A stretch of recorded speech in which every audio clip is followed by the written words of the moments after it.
نحمده ونصلي على رسوله الكريم اما بعد فقد قال الله تبارك وتعالى كما ورد في آخر سورة الحج اعوذ بالله من الشيطان الرجيم بسم الله الرحمن الرحيم يا ايها الناس ضرب مثل فاستمعوا له ان الذين تدعون من دون الله لن يخلقوا ذبابا ولو اجتمعوا له وإن يسلبهم الذباب شيئا لا يستنقذوه منه ضعف الطالب والمطلوب صدق اللہ العظیم۔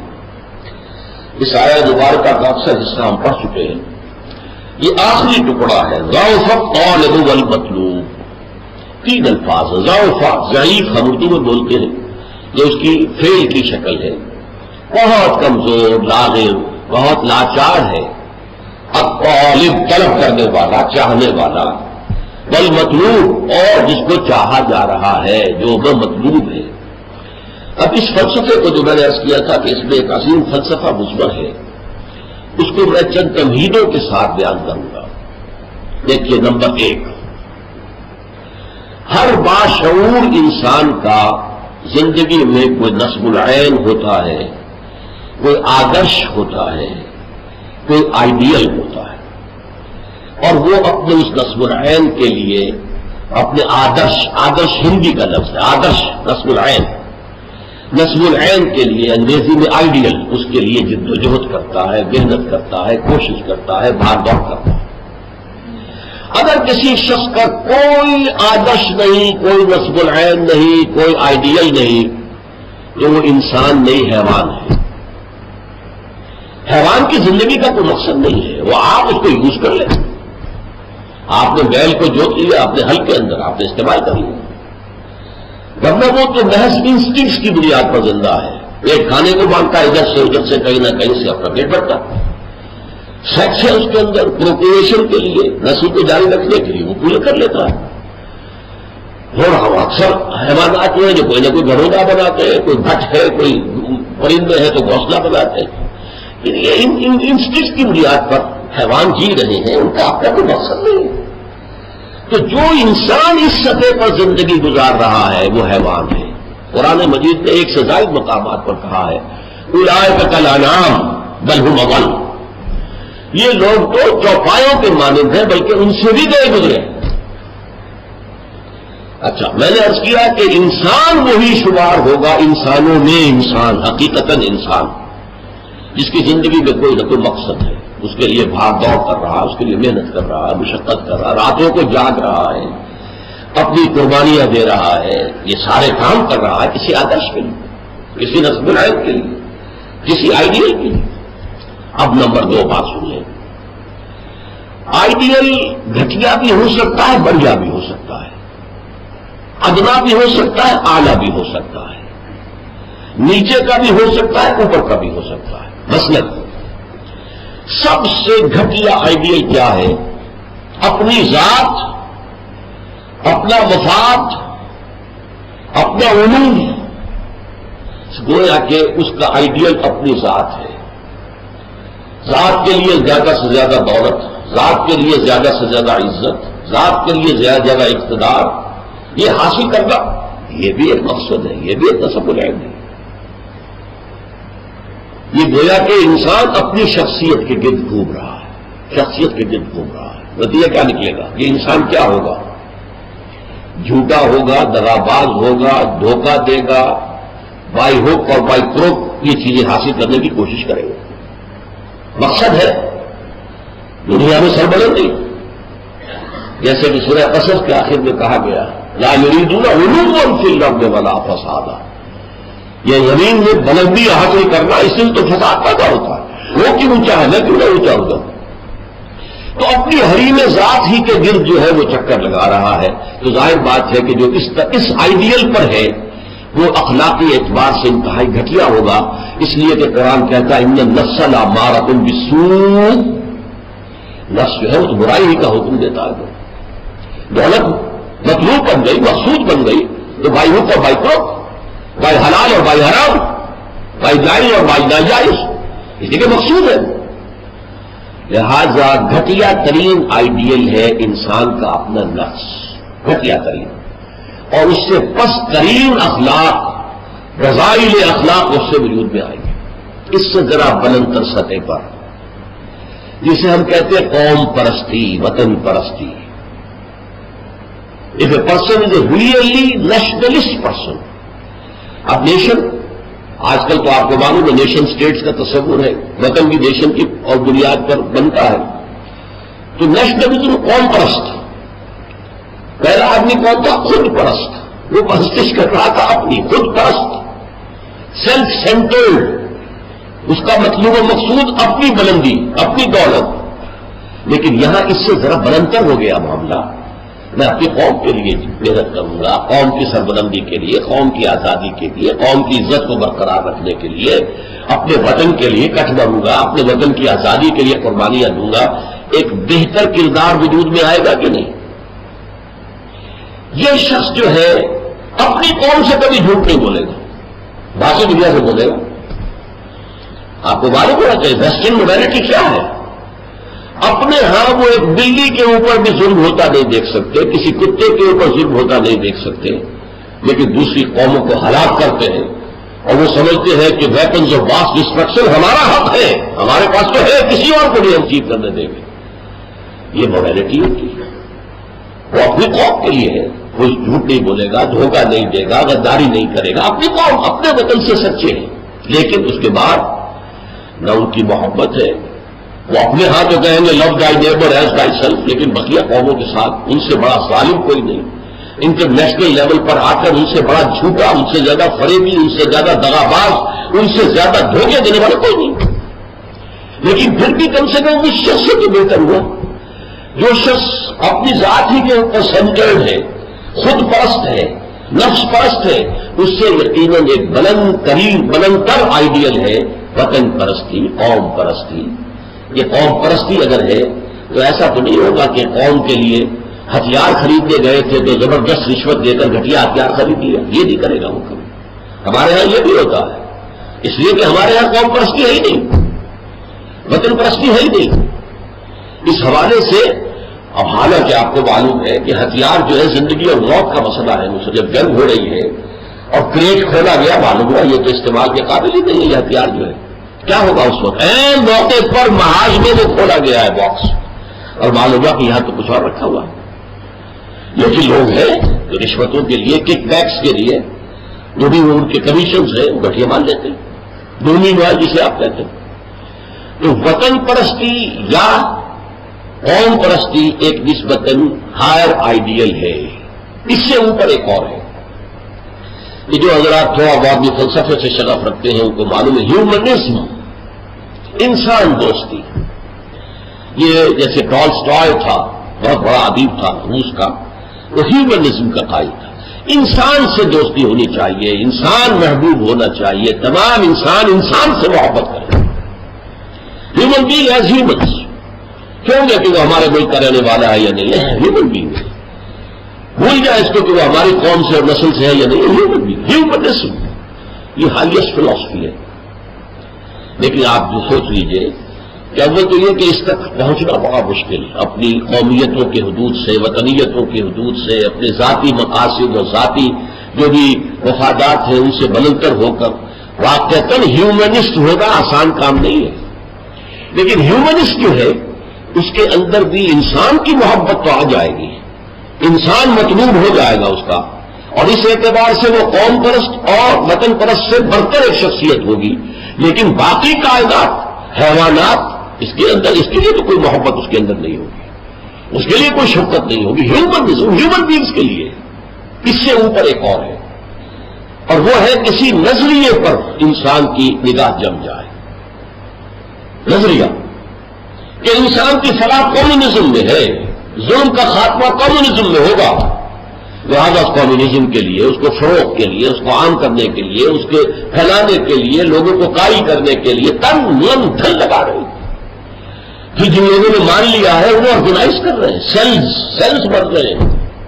پھر ایک جدوجہد ہو رہی ہے، کشمکش ہو رہی ہے، زار کے خلاف جدوجہد ہو رہی ہے، جانے دے رہے ہیں، فائرنگ اسکواڈز کے سامنے کھڑے ہو کر سینہ کھول کر گولیاں کھا رہے ہیں. یہ سب کیا ہے؟ ایک تصور، ایک تصور کے حسن مبہم پر ساری ہستی لٹائی جاتی ہے. ایک تصور ہے، ایک آئیڈیل ہے. کمیونزم جو ہے ایک آئیڈیل ہے، ایک آئیڈیالوجی ہے.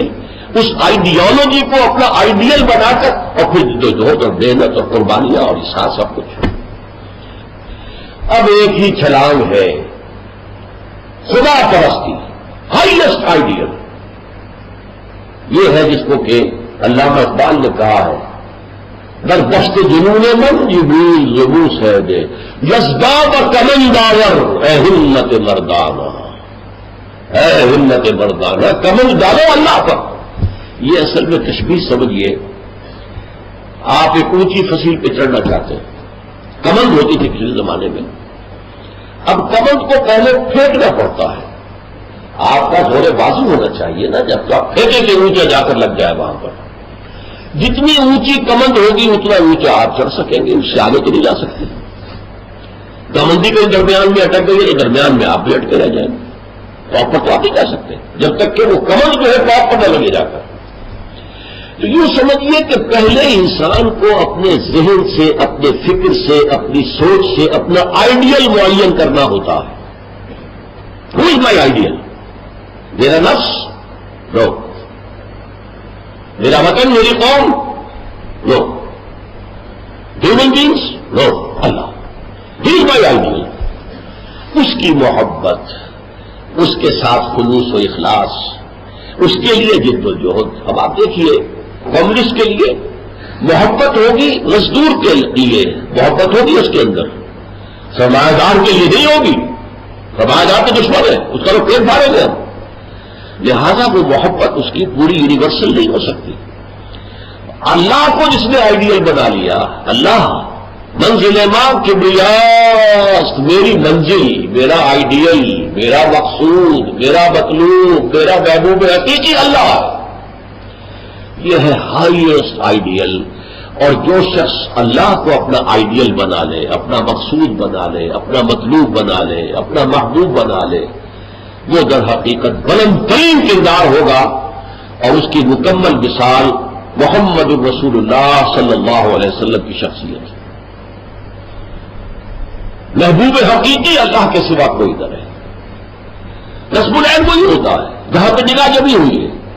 اگرچہ اس کے لیے جو محنت کر رہے ہیں وقتی طور پر آپ کا کوئی اور ہدف ہو سکتا ہے. جیسے ہم کہتے ہیں کہ اصل نصب العین تھا اسلام کو دنیا میں غالب کرنے کی جد و جہد. اس کے لیے پہلا نصب العین بن گیا پاکستان کا اصول. یہ دوسری بات ہے کہ ہم پاکستان کو حاصل کرنے کے بعد بھول گئے کہ کس لیے ہم نے حاصل کیا. اور اسی لیے ذلیل و خوار ہے. انڈیا کے مقابلے میں سر اٹھا کر کھڑے ہونا ہمارے لیے ممکن نہیں ہے، سوائے اس کے کہ ایٹمک ڈیٹرنٹ جو ہے اس کا سہارا لیا ہوا ہے. اور اگر خدا نہ خاصہ میرے نزدیک جو تقدیر مبرم میں امریکہ نے آپ سے چھین کر لینا ہے، یہ کیا رہ جائے گا کچھ. اس حوالے سے سمجھیے. اسی لیے علامہ اقبال نے دیکھیے کہ وطن کو بھی خدا قرار دیا. وطن پرستی، نفس پرستی، وطن پرستی، قوم پرستی، انسانیت پرستی، نظریہ پرستی اور خدا پرستی. یہ ٹاپ پر ہے منزل ماں کبریاست، دشت جنون من جبریل زبو سیدے یزداد کمن داور اے ہمت مردانہ. آپ نے کمند اتنی اونچی ڈالو کہ اللہ کی ذات پر جائے. پھر اللہ کی ذات، پھر اس کمند کے ذریعے سے سیر اللہ، تقرب اللہ، رفتہ رفتہ اللہ سے قریب تر ہوتے چلے جاؤ. جیسے کہ آپ کو معلوم ہے، اگرچہ وہ آیت سجدہ ہے، جا کر ایک سجدہ کر لیجئے گا. جو سورۃ العلق جو ہے وہ ختم ہوتی ہے فاسجد واقترب، بس سجدہ کرو اور قریب ہو جاؤ. یہ سجدہ کرنا اللہ سے قرب کا ذریعہ ہے. واقترب، قریب ہو جاؤ. اس لیے حضور نے فرمایا ہے ان اقرب ما یکون العبد الی اللہ فی السجود. انسان جو اپنے رب سے قریب ترین ہوتا ہے وہ سجدے کی حالت میں ہوتا ہے. اپنی انا ختم کر دی، اپنی انا مٹی میں ملا دی، پیشانی اللہ کے سامنے خاک پر رکھ دی. بس یہ گویا کہ جو یہ انا ہی جو ہے ہماری، یہی تو ہے حقیقت جو ہمارے درمیان اور اللہ کے درمیان حائل ہے. اس انانیت کا امکان ختم ہوا تو پھر اللہ کے ساتھ ہمارا بہت قرب ہے. یہ ہے ضعف الطالب والمطلوب. گھٹیا آدرش ہوگا تو گھٹیا ہی شخصیت وجود میں آئے گی. اگر اعلیٰ آدرش ہوگا تو بلندتر شخصیت وجود میں آئے گی. آدرش، نصب العین، مقصود، مطلوب، محبوب حقیقی اپنا نصب بھی ہو سکتا ہے، اپنی ذات بھی ہو سکتا ہے. اپنے ہی حسن کا دیوانہ بنا پھرتا ہو، اپنی ہی حریم ذات کا جو ہے طواف ہو رہا ہے، اس سے اوپر ہے ہی نہیں، نگاہ ہی نہیں. اس سے ذرا اوپر ہوئے وطن پرست، قوم پرست. اس سے ذرا اوپر ہوئے انسان پرست، انسان دوست. اس سے ذرا اوپر ہوئے ایک نظریہ، تصور، ایک تصور کے حسن ربم پر کیسے ہستی لٹائی جاتی ہے، زندگی ترک آرزو کے بعد کیسے سانسوں میں ڈھالی جاتی ہے. ترک آرزو، یہ آرزو وہی ہے نصب العین. میں نے شروع میں کیا عرض کیا تھا، جس شخص کا کوئی نصب العین ہے ہی نہیں وہ تو حیوان ہے. کم سے کم وہ شخص بھی جس نے اپنے نفس کو اپنا نصب العین اور مطلوب بنایا وہ بھی انسان تو ہے، گھٹیا ہے، بہت گھٹیا انسان، لیکن وہ حیوان نہیں ہے. جس شخص کا کوئی نصب العین ہے ہی نہیں وہ تو پیور انسٹنکٹ کی بنیاد پر زندہ ہے. قرآن مجید میں سورہ ملک میں کہا گیا ہے فمن یمشی مکبا علی وجہہ اہدی امن یمشی سویا علی صراط مستقیم. ایک شخص اونگے منہ اپنے پیٹ کے بل جو ہے گھسٹ رہا ہے، اسے کیا نظر آئے گا منزل کہاں ہے، جانا کدھر ہے. ہم اپنے بطن اور فرض کے تقاضوں کی بنیاد پر زندہ ہیں. انسٹنکٹس ہے جو اینیمل انسٹنکٹس ہے، پیٹ کھانے کو مانتا ہے، اور ہمارے اندر پروکریشن کے لیے، نسل کو بڑھانے کے لیے جنس کا، شہوت کا جذبہ رکھ دیا گیا، اسی کے لیے اندر زندگی لگا رکھے. اس میں بھی کوئی امنگ نہیں ہے، اس میں بھی کوئی اونچے اٹھنے کی خواہش نہیں ہے. بس میں کہا کرتا ہوں وہ زندگی نہیں گزارتے، زندگی انہیں گزارتی ہے، زندگی انہیں گزارتی ہے. لیکن یہ کہ وہ زندگی گزارنا وہ تو یہ ہے کہ آپ کا کوئی نہ کوئی نصب العین، کوئی آئیڈیل، کوئی ہائر جو آپ کا ایک مقصود و مطلوب ہو. اسی لیے دیکھیے لا الہ الا اللہ، لا الہ الا اللہ کا عامیانہ مفہوم کیا ہے؟ لا معبود الا اللہ، لا معبود الا اللہ، لا معبود الا، عبادت کے لائق، پرستش کے لائق وہی ذات واحد، عبادت کے لائق، زبان اور دل کی شہادت کے لائق. یہ ہے عامیانہ تصور. اس کا بدل کا تصور کیا ہے؟ لا مقصود الا اللہ، لا مطلوب الا اللہ، لا محبوب الا اللہ. اللہ کے سوا کوئی محبوب نہ رہ جائے. بھائی مانا مستقل بھی ذات محبوب نہ ہو، اللہ کی محبت کے کعبے محبوب ہو کوئی حق نہیں. محبوب حقیقی، محبوب اصلی صرف اللہ. لا محبوب الا اللہ، لا مطلوب الا اللہ، لا مقصود الا اللہ. یہ ہے در حقیقت اصل توحید. توحید کا لب لباب اپنے گریبانوں میں جھانک کر ہم دیکھ سکتے ہیں ہمارا معبود کون ہے. در حقیقت ڈاکٹر رفیع الدین صاحب نے اس کو خوب واضح کیا آئیڈیالوجی آف دی فیوچر میں. یہ جو طلب ہے انسان میں، کسی سے محبت کرے، کسی کو آئیڈیل بنائے، کسی کے لیے قربانی دے، کسی مقصد کے لیے بھوکا رہے، کسی مقصد کے لیے جان دے. آپ سوچئے کمیونسٹوں نے جانے نہیں دی، اور انقلاب لانے والے جانے نہیں دیتے. اور جاپانی جو ہے وہ اپنے شہنشاہ جس کو وہ دیوتا سمجھتے تھے، اس کی خوشنودی کے لیے بم میں بیٹھ کر جاتے تھے، بم کو اسٹیئر کرتے ہوئے لے کر جاتے تھے تاکہ بحری جہاز کی جو چمنی ہوتی ہے اس میں اترے. جب اس میں اتریں گے تو آپ سوچیے جب اس چمنی کے اندر جا کر بھٹی جو جل رہی ہے اس کے اندر جب وہ بم پھٹے گا تو جہاز کے جو ٹکڑے ہوں گے وہ تو ہوں گے، پہلے تو اس کا ایک ایک چیتڑا ہو جائے گا. But is doing it for the sake of his nation, for the sake of his country, for the sake of his emperor. وہ تو دیوتا ہے، سورج کی اولاد ہے یا چاند کی اولاد ہے، جو بھی کچھ ہے یہ سارا انسان کرتا ہے. حقیقت میں یہ جذبہ کس لیے رکھا گیا تھا؟ اللہ کی محبت کے لیے. میں نے بارہا عرض کیا آپ سے کہ انسان کی روح کے اندر یہ جو اللہ نے اپنی روح میں سے ہمارے اندر پھونکا ہے وَنَفَخْتُ فِيهِ مِن رُوحِي، اس میں اللہ کی معرفت بھی موجود ہے، ڈورمنٹ، سوئی ہوئی. اللہ کی محبت بھی موجود ہے، وہ بھی ڈورمنٹ ہے، سوئی ہوئی. یہ جذبہ جو ہے در حقیقت تو تھا کہ اللہ کو اپنا محبوب اور مطلوب اور مقصود بنا لو. لیکن ہمارا جو یہ حیوانی وجود ہے اس کو کنٹرول کرتا ہے ہمارا دماغ. یہ دماغ اگر اللہ تک نہیں پہنچ پایا، کہیں درمیان میں اٹک گیا ہے. مثلا سورج پر اٹک گیا، سورج ہی کی حرارت سے ہماری فصلیں پکتی ہیں، سورج کی حرارت سے ہوائیں چلتی ہیں، سورج کی حرارت سے سمندر سے پانی اوپر جاتا ہے، پھر وہ برستا ہے. یہ سورج ہی ہے. ہاتھ جوڑ دو اس کے سامنے، دنڈوت کرو اس کے سامنے. آپ کو معلوم ہے کہ سب سے زیادہ پرست اس دنیا میں جو کی گئی ہے وہ سورج کی گئی ہے، اور یہ حقیقت انہوں نے جان لی تھی کہ یہ جو حیات عرضی ہے، حیات عرضی، اس کا وجود اور اس کی سسٹیننس سورج کے اوپر مبنی ہے، سارا وجود ہے۔ یہ جو آگ جلاتے ہیں، لکڑی جلا کر آپ نے آگ بنا لی، یہ کہاں سے آئی انرجی اس کے اندر؟ یہ سولر انرجی ہے، سولر انرجی ہے جو فوٹو سنتھسس کے ذریعے سے اس کے پتوں کے اندر جو فیکٹری لگی ہوئی ہے وہ اس انرجی کو کنورٹ کرتا ہے، اس سے وہ لکڑی بنتی ہے، وہ لکڑی سٹور ہے اس انرجی کا، اس سے جلاتے ہیں انرجی نکال لیتے۔ یہ سارا معاملہ سورج پر۔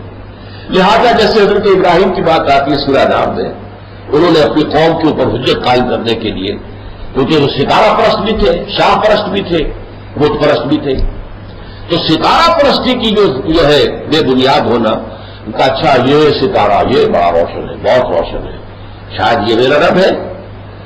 جب وہ ڈوب گیا نیلا رب العالمین، یہ تو ڈوب گیا، ختم ہو گیا، اس کا وجود جو ہے مستقل نہیں ہے، چاند نمودار ہوا، یہ بڑا روشن ہے، بڑا ہے، شاید یہ میرا رب ہے، تم نے اس کو رب سمجھا ہے، وہ بھی ڈوب گیا۔ بھائی میں تو دیکھیے، میں تو اس کو ڈوبنے والے کو تمہیں نہیں پوچھ سکتا۔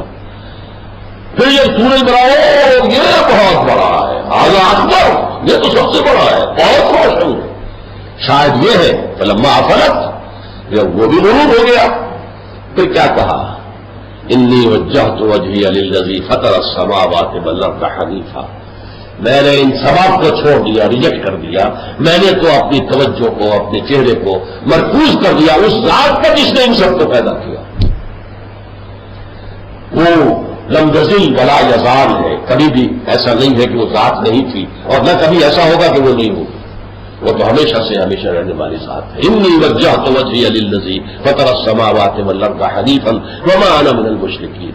اب اگر کمند جو ہے عقل کی کمند، عقل جو ہے اپنا آئیڈیل مقرر کرتی ہے، یہ ہمارا فکر ہے، یہ ہماری سوچ ہے، یہ اپنا مقصد معین کرتی ہے، میرا مقصد میری ذات ہے، ظاہر بات ہے اسی کے مطابق آپ کی کمند یہی اٹک کر رہ گئی ہے تو یہیں تک چڑھیں گے، آپ اس سے آگے کہاں جائیں گے؟ ہاں اگر آپ کی کمند وطن پر لگ گئی، اب وطن معبود ہو گیا، آپ نے اللہ کی جگہ وطن کو رکھ لیا ہے، اب پہلے شخص نے اللہ کی جگہ نفس کو رکھا ہے۔ افرأیت من اتخذ الہہ ہواہ، کیا تم نے دیکھا اس شخص کو جس نے اپنا معبود اپنی خواہش سے نفس کو بنا لیا؟ یہ وہ لوس لیول، ان کا معبود نفس ہے، یہ نفس کو پوج رہے ہیں، نفس کے پجاری ہیں، نفس کے بن گئے، اس سے آگے آئے وطن۔ تو علامہ اقبال نے جو وطنیت پر نظم لکھی ہے رانگ درا کے اندر، اس دور میں میں اور ہے، جام اور ہے، جم اور، ساقی نے بنا کی روش لطف و ستم اور، تہذیب کے آذر میں ترشوائے صنم اور، مسلم نے بھی تعمیر کیا اپنا حرم اور، ان تازہ خداؤں میں بڑا سب سے وطن ہے، جو پیر ہے اس کا ہے وہ مذہب کا کفن۔ یہ ہے اس حوالے سے نوٹ کیجئے۔ یا پھر اوپر انسانیت کو، بہت کم لوگ ہیں جو انسان دوست، وہ ایک ادبی شے ہے لیکن میں نے اس کو بھی شمار کر دیا ہے، آئیڈیل البتہ ہوتا ہے، کمیونزم اس کی مثال ہے، نظریہ آدمی کے لیے، انصاف کے لیے، ایکسپلائٹیشن کو ختم کرنے کے لیے، امیر اور غریب کا فرق ختم کرنے کے لیے یا کم کرنے کے لیے لوگوں نے جانیں دی ہے، قربانیاں دی ہیں، خاک اور خون کے دریاؤں میں سے گزرے ہیں، تب جا کر جو ہے آگ اور خون کے دریاؤں میں سے گزر کر انقلاب لائے ہیں، تو یہ بھی ہے۔ لیکن ایک اللہ کا بندہ، اللہ کا فرشتہ، لا الہ الا اللہ، لا مقصود الا اللہ، لا مطلوب الا اللہ، لا محبوب الا اللہ، اس سے بھی ایک بلندر مقام ہے، لیکن وہ نہ میرا یہ مقام ہے کہ اس پر گفتگو کروں، نہ آپ کے لیے مناسب ہے، وہ ہے لا موجود الا اللہ، پورے وجود کی نفی، یہ سب شراب ہے، یہ دھوکہ ہے، فریب ہے، ہستی کے بد فریب میں آ جائیے اسد، عالم تمام حلقہ دام خیال ہے، یہ ہے لا موجود الا اللہ، یہ توحید وجودی بھی کہتے ہیں، اسے وحدت الوجود بھی کہتے ہیں، لیکن وہ فلسفے کا خالص مسئلہ ہے، دین کا مسئلہ نہیں ہے، دین کا مسئلہ یہی ہے، لا مقصود الا اللہ، لا مطلوب الا اللہ، لا محبوب الا اللہ، یہ ہے توحید اعلیٰ ترین فلسفیانہ سطح پر۔ لیکن اس کو سمجھنے والا یا اقبال تھا، یہ عام آدمی کے سمجھنے کی بات نہیں ہے۔ عام آدمی مجھے کہہ رہا گاؤں پر طالب والمطلوب، یہ بت ہے بالکل بیکار ہے، لاچار ہے، ایسے ہی جو ان کو پوچھ رہے ہیں وہ بھی لاچار ہیں بیچارے، ٹھیک ہے، بات ختم ہوگی۔ لیکن اس کے اندر کیا فلسفہ ہے اور حقیقت، جو ایسنس ہے توحید کا، ایسنس، آپ کا مطلوب اللہ کے سوا کوئی نہ رہے، آپ کا مقصود اللہ کے سوا کوئی نہ، اللہ کی رضا، یرجون لقاء اللہ سے ملاقات، یہی سب سے بڑی آرزو ہو جائے، سب سے بڑی آرزو۔ من کان یرجو لقاء اللہ فإن أجل الله لآت، جو کوئی بھی اللہ سے ملاقات کا امیدوار ہے مطمئن رہے، وہ وقت آ کر رہے گا تمہاری رب سے ملاقات ہوگی۔ ملاقوں وہ سب کے سب اللہ کے ساتھ ملاقات کریں، یہ محبت اللہ کی۔ اس کے لیے فرمایا ہے حدیث میں، وہ جو 7 قسم کے انسان ہیں جن کو اللہ قیامت کے دن خاص اپنے عرش کے سائے تلے جگہ دے گا، ان میں سے ایک وہ بھی ہے رجل ذکر اللہ خالیا ففاضت عیناہ، تخلیے میں، علیحدگی میں، خاموشی سے جب وہ بیٹھا ہوا تھا، اس نے اللہ کو یاد کیا اور اللہ کی محبت اور اللہ کی خشیت سے اس کی آنکھوں سے آنسو بہنے لگے۔ یہ اللہ کا ہجر ہے، یہ جو زندگی ہے یہ اللہ سے ہمارے ایک ہجر کا ذریعہ، پردہ پڑا ہوا ہمارے اور رب کے درمیان، غیب کا ماپردہ پڑا ہوا ہے۔ اسی لیے آپ نے دیکھا حضور پر کہ جو کیفیت تھی، اللہم فی الرفیق الاعلی، بس اب مجھے اس دنیا سے کوئی غرض نہیں ہے، رفیق اعلی اللہ تعالی، اللہم فی الرفیق الاعلی۔ اب تو بس یہ جو بھی، حالانکہ حضور کے لیے تو اس دنیاوی زندگی میں بھی حضوری ہی حضوری تھی۔ آپ فرماتے ہیں ابھی تو عند ربی، میں رات گزارتا ہوں اپنے رب کے پاس، وہ یطعمنی ویسقین، وہ مجھے کھانا کھلاتا پلاتا ہے۔ اس لیے کہ جب آپ روزے رکھتے تھے، 2 دن کا روزہ، 3 دن کا روزہ، کہ شام کو افطار نہیں کیا، بلکہ وہی روزہ رات میں بھی چل رہا ہے، پھر اگلے دن شروع ہو گیا وہ روزہ چل رہا ہے، 2 دن 3 دن، اس کو صوم وصال کہتے ہیں۔ صحابہ کو آپ نے سختی سے روک دیا، من ہرگز نہیں۔ لیکن ان کا حضور آپ کرتے ہیں، آپ ہمیں کیوں روک رہے ہیں؟ فرمایا ایوکم مثلی، تم میں سے کون ہے مجھ جیسا؟ ابھی تو اندر ربی، میں تو اپنے رب کے پاس رات گزارتا ہوں، وہ یطعمنی ویسقین، وہ مجھے کھانا کھلاتا پلاتا ہے۔ اب وہ کیا کھانا ہے، کیا پلانا ہے، وہ اللہ جانے، اس کا رسول جانے، ہم تو اس کا تصور نہیں کر سکتے۔ یہ معاملہ جو ہے تو اللہ تعالیٰ کے ساتھ وہ محبت، وہ لگاؤ، وہ تعلق، تو اگرچہ زندگی میں بھی حضور کا تو حضور کے اور اللہ کے درمیان کوئی حجاب نہیں تھا، جیسے حجاب ہمارے ویسا تو نہیں تھا نا، جو بھی باریک سا پردہ تھا وہ بھی اب دوبارہ نہیں۔ اللہم فی الرفیق الاعلی، اب تو اللہ تعالیٰ ہی سے بس، جو رفیق ہے، بلند رفیق۔ اسی لیے کہا اقبال نے، نشان مرد مومن باتو گویم جو مر غائب تبسم پر لبے ہوئے۔ مرد مومن کی نشانی یہی ہے کہ جب موت آتا ہے اس کے چہرے پر تبسم ہوتا ہے۔ موت در حقیقت اپنے محبوب سے وصال کا دروازہ ہے، اپنے محبوب سے ملاقات کا دروازہ ہے، لہذا موت کے خوف کا کوئی سوال پیدا نہیں ہوتا کہ مر غائب تبسم مطلب یوز۔ تو ایک آیت میں آپ نے دیکھا کہ جو اس دور کا خاص ماحول کا شرک تھا اس کی بھی نفی آ گئی، اور پھر اصول بتا دیا گیا شرک کس کو کہتے ہیں۔ محبوب حقیقی، مطلوب حقیقی، مقصود حقیقی اللہ کے سوا کوئی نہ رہے۔ اگر دولت کی محبت اللہ کی محبت پر غالب ہے تو آپ دولت کے پجاری ہیں، اللہ کے پجاری نہیں ہیں۔ نام آپ کا عبد الرحمان ہوگا لیکن آپ عبد الدرہم ہیں، عبد الدینار ہیں، آپ اللہ کے پجاری نہیں ہیں بلکہ آپ در حقیقت دولت کے پجاری ہیں۔ اللہ تعالی ہمیں توحید کی اصل حقیقت سے آشنا اور اس کی لذت سے آشنا ہونے کی توفیق عطا فرمائے۔ بارک اللہ لی و لکم فی القرآن العظیم ونفعنی وإیاکم بالآیات والذکر الحکیم۔